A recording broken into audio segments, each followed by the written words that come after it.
তোমার আইডি বা পেজেতে অনেক বড় সমস্যা চলে আসতে পারে। সেটা কিন্তু নিজের ভিডিওর জন্য নয়, অবশ্যই অন্যের জন্য। তাই এই দুটো অপশানকে অবশ্যই কিন্তু অনলি মি করে রাখবে, যাতে তোমাদেরকে কেউ ট্র্যাক না করতে পারে। কিভাবে করবে অবশ্যই একটুখানি লক্ষ্য রাখো স্ক্রিনের দিকে। প্রথমে আইডি খুলে নেওয়ার পর থ্রি ডটে যাওয়ার পর সেটিংসে চলে যাবে। তো সেটিংসে যাওয়ার পর একটু স্ক্রল করে নিচের দিকে নামাবে। তার আগে বলছি ভিডিওটা পুরোটা দেখবে, কেউ স্কিপ করবে না। আর যারা যুক্ত হওনি প্লিজ যুক্ত হয়ে যাও। আমার ভালোবাসা সবসময় তোমাদের সাথে থাকবে। প্রোফাইল অ্যান্ড ট্যাগিং খোলার পর দেখো একটু নিচের দিকে নামাবে।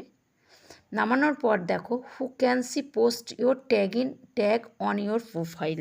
তো এইটাকে কিন্তু তোমরা অনলি মি করে রাখবে। তার কারণ প্রোফাইলটা আমাদের একান্ত নিজে, তাই এই প্রোফাইলে আমরা শুধু নিজেরাই পোস্ট করব। তার পরেরটাও কিন্তু তোমরা অনলি মি করে সেভ করে দেবে এইভাবে। তো ভালো লাগলে ভিডিওটা একটু শেয়ার করে নতুনদের কাছে পৌঁছে দিও। আর আমার পরিবারে